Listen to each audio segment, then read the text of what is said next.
In the depths of the Mesoamerican jungle, beneath layers of earth and centuries of time, lie the remnants of a lost world. The Mayan civilizations once were the most advanced cultures in the ancient world, thriving with towering pyramids, sprawling cities, and intricate carvings that told the stories of their gods and ancestors. They believed the very ground beneath their feet was alive, shifting with the will of these gods, who could raise mountains and summon storms at their command. Among these divine forces was one whose strength was feared by all. He was the embodiment of Earth's raw power, unpredictable, dangerous, and proud. This is Zipacna, the untamable force of the earth, the giant mountain-lifting caiman. For generations, humans have been telling stories, tales, and legends about creatures found all around the world. From the griffin to the chupacabra, and from the leviathan to the Chinese dragon. It's high time we set out an adventure to learn about them all. This is an expedition for the mythological. Welcome to Mytho Safari.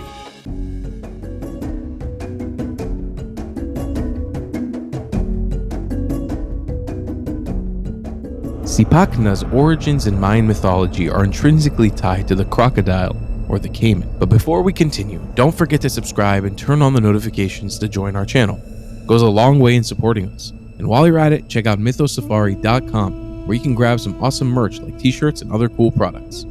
Every purchase helps the channel grow and keeps us bringing more content your way.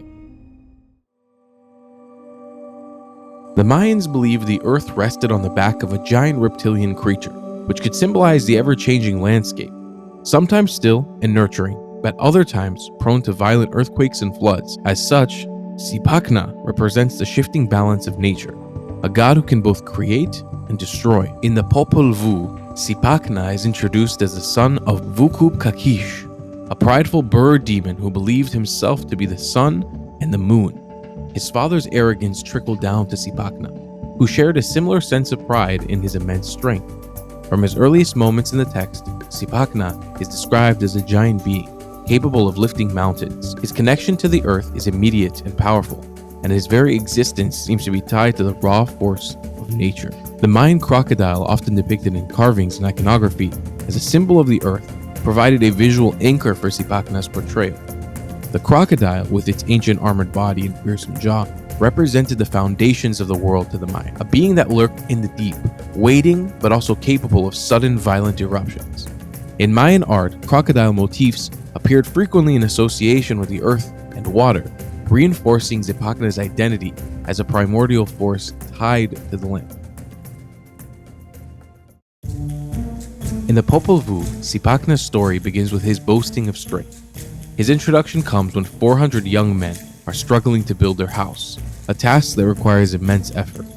They encounter Zipacna and ask him for his help, not realizing the sheer magnitude of the force they are dealing with.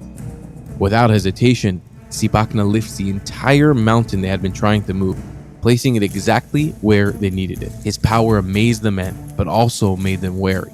Though Zipacna appeared helpful, the 400 young men were overcome with suspicion.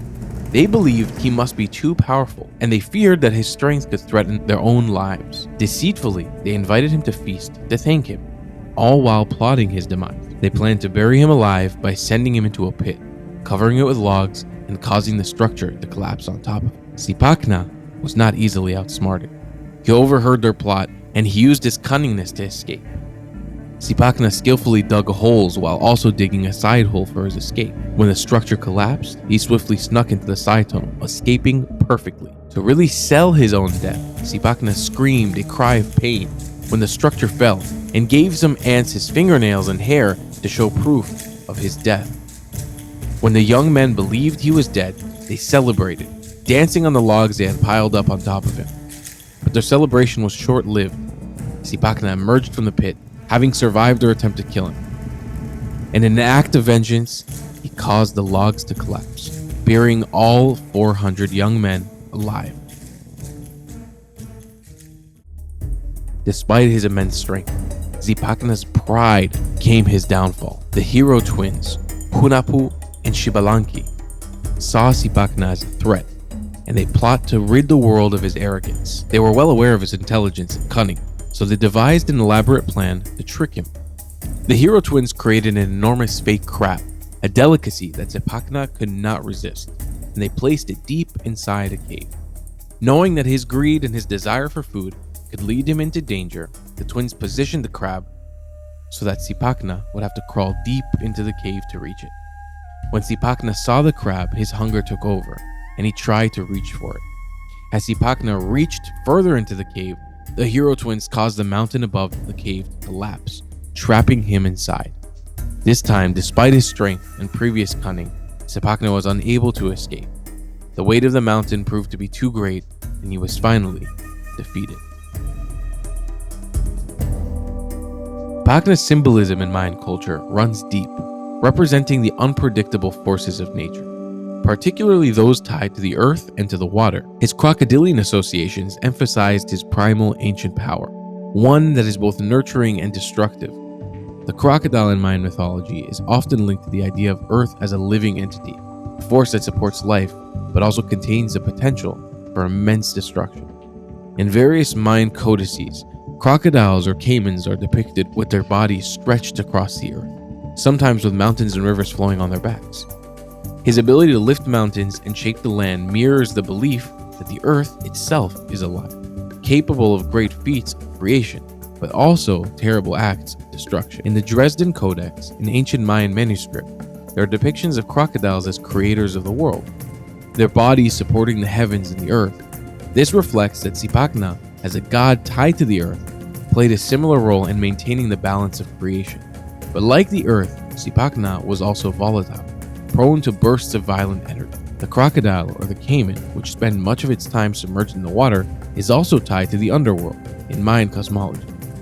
Zipacna's close connection to the earth hints that this darker side, his ability to destroy, as shown in the story of the 400 young men, was not just about being physical but also symbolic of the underworld forces that leak beneath the surface, always waiting to rise up and reclaim what had been built upon the earth.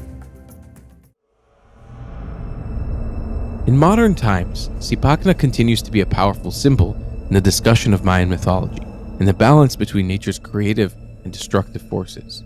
Though not as widely recognized in popular culture as other mythological figures, his legacy is kept alive in academic discussions, local storytelling, and Mayan heritage preservations. In regions where Mayan descendants continue to live and practice their traditions, the story of Zipacna is sometimes shared during cultural festivals or educational programs. His tale of lifting the mountains, deceiving humans, and ultimately meeting his demise reflects ongoing themes of respect for the land and the delicate balance that must be maintained between human progress and the natural forces that support it. It's important to mention that Zipacna doesn't have a clear depiction on, well, how it's depicted. It's sometimes seen as a humanoid-type crocodilian creature and sometimes purely as a human. But again, the core essence of what Zipacna stands for is that powerful spirit of life and destruction. He stands as one of the most powerful embodiments of the raw forces of nature. And the stories of Zipacna, as told in the Popol Vuh, offer a profound lesson about the dangers of pride and the need for balance in a world ruled by powerful unseen forces. If you want to support us, check out mythosafari.com, and we'll see you guys on the next safari. Goodbye, friends.